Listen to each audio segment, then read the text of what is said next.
విజయ్ దేవరకొండ అన్న కింగ్డమ్ ఎలా ఉందన్న టీజర్ అన్న? కింగ్డమ్ అసలు అదిరిపోయిందని చెప్పుకోవచ్చు అన్న. అంటే అసలు ప్రతి సీన్ ప్రతి షాట్ నేను టీజర్ చూసిన ఫస్ట్ నాకేమనిపించింది అంటే కొండన్న కొట్టబోతున్నాడు, అసలు మామూలుగా కొట్టట్లేదు. అంటే టీజర్ చూసినంత సేపు టీజర్ అంతా ఒక ఎత్తు అయితే అసలు దానికి మన ఎన్టీఆర్ అన్న ఇచ్చిన వాయిస్ ఓవర్ ఇంకో రేంజ్ అని చెప్పుకోవచ్చు.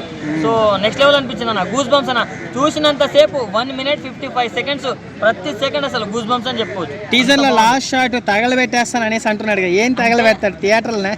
అంటే ఇండైరెక్ట్ గా చెప్తున్నాడు ఈసారి వస్తున్నాం దుల్ల కొట్టేస్తున్నామని, అంటే థియేటర్లు మొత్తం తగలబెట్టేస్తున్నామని.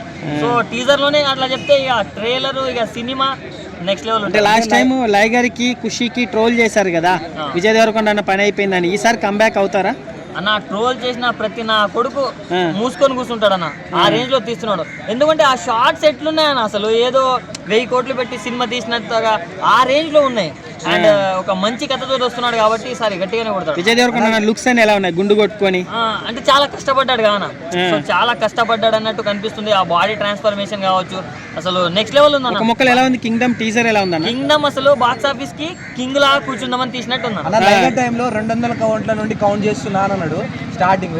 ఇప్పుడు చెప్తున్నా, ఒకటే చెప్తున్నా, నేను అల్లు అర్జున్ ఫ్యాన్ అన్న, విజయ్ దేవరకొండ ఫ్యాన్ కాదు. బట్ ఈ సినిమా మినిమం 200 కోట్లు కొట్టకుంటే నేనే గుండు కొట్టించుకుంటాను. ఆ హీరో లెక్క నేనే గుండు ఈ సినిమాతో టైర్ 1 హీరో అయిపోతాడా కింగ్డమ్? పక్కా నా కింగ్డమ్ 200 కోట్లు పక్కా షూట్ షార్ట్ గా కొడుతున్నాం. Thank you.